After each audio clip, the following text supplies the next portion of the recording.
저는 어머니의 얼굴도 목소리도 기억나지 않습니다. 제가 돌이 되기 전 병으로 이 세상을 떠나셨기 때문입니다. 살아오면서 어머니를 향한 그리움은 항상 제 마음 한켠에 자리했습니다.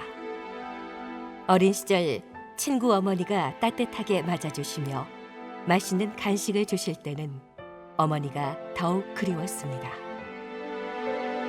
어머니가 없는 집은 허전하고 외로웠지만 아버지의 애틋한 사랑으로 아무 탈 없이 성장할 수 있었습니다.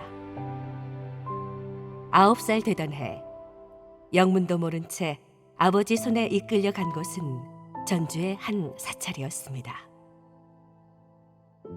아버지 혼자 힘겹게 저희 자매를 키우시다가 집안 형편이 어려워지자 할 수 없이 사찰에 맡기기로 하신 것이었습니다. 처음에는 승복을 입은 스님들과 불상이 낯설고 무서워 울기도 많이 울었는데 그럴 때마다 스님들이 다정하게 잘 다독여 주었습니다. 그렇게 해서 19살까지 전주에 있는 사찰을 거쳐 부안에 있는 사찰에서 지냈습니다. 불가에서 스님들의 관심 속에 성장하는 동안 자연스럽게 수행하는 삶을 살아야겠다는 생각을 했습니다. 사찰에서의 생활이 익숙해져서 그것이 마치 제가 가야 할 길인 것 같았습니다. 그래서 진로를 고민하던 끝에 수도승이 되겠다고 결심했지만 아버지의 극심한 반대로 포기해야 했습니다. 수도승의 꿈을 포기한 저는 고등학교를 졸업한 후 언니가 있는 서울로 가서 새로운 삶을 시작했습니다. 지인의 소개로 결혼도 했지만 신앙에 대한 갈망은 항상 제 마음속에 남아 있었습니다. 마음을 달래기 위해 어머니 품을 찾듯 19살까지 생활했던 부안의 사찰을 찾았습니다. 그곳을 떠난 지 26년 만의 일이었습니다. 어린 시절 모셨던 스님께서 반갑게 맞아주셨고 부처님을 잘 모시라며 관세음 보살상을 주셨습니다. 기쁜 마음으로 집에 모시고 와서 7년 동안 하루도 빠짐없이 108배례를 했습니다. 불상을 모신 지 7년이 지난 어느 날 꿈에 보살님들이 오셔서 저를 중심으로 둥글게 앉으셨는데 광채가 눈이 부실 정도로 흘러나오는 체험을 했습니다. 초등학교 때 이후 3번째 체험이었습니다. 무언가 꽉 막힌 제 인생이 비로소 환해질 것 같은 희망이 생기면서 평생을 찾아 헤맨 진리를 찾고야 말리라는 다짐을 했습니다. 그러던 중 종교방송을 보려고 TV 채널을 돌리는데 상생방송에서 증산상제님이라는 단어가 나오는 것이었습니다. 상제님이라는 용어가 낯설지만 왠지 정감이 갔습니다. 그리고 공식적으로 방송국이 있을 정도면 믿을 만한 곳이지 않을까 하는 생각이 들어 상생방송에 전화를 했습니다. 친절한 안내와 함께 보내준 책 천지성공.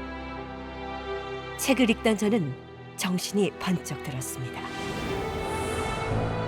선천 종교의 총결론 상제님이 오신다. 불교에서는 미륵불이 인간으로 오신다고 합니다. 말법 시기가 되면 우주의 중심 하늘인 도솔천의 천주님이신 미륵불이 동방의 바라에 둘러싸인 나라에 온다고 했습니다.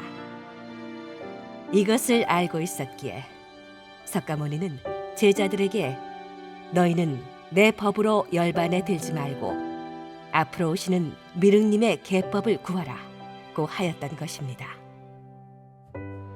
그래서 곧바로 서점에 가서 증산상제님의 말씀과 행적이 담긴 도전을 구입해 읽었습니다. 내가 미륵이니라. 금산사 미륵은 여의주를 손에 들었거니와 나는 입에 물었노라. 예수를 믿는 사람은 예수의 재림을 기다리고 불교도는 미륵의 출세를 기다리고 동학신도는 최수은의 갱생을 기다리나니 누구든지 한 사람만 오면 각기 저의 스승이라 하여 따르리라. 공자 석가 예수는 내가 쓰기 위해 내려보냈느니라. 상제님은 석가부처가 말법의 큰 거백기에 인간으로 내려와 천하창생을 건져 용화낙원의 새 세계를 연다고 하신 미륵불이셨다는 것을 느낄 수가 있었습니다. 저는 관세음보살상으로부터 눈부신 광채가 흘러넘쳤던 꿈은 미륵불이신 상제님 진리를 만날 것을 암시했던 것임을 직감했습니다. 도전을 다 읽고 도장을 처음 찾던 날, 상제님과 태모님께 배례드릴 때 힘들었던 지난 삶이 영화 필름처럼 펼쳐졌습니다.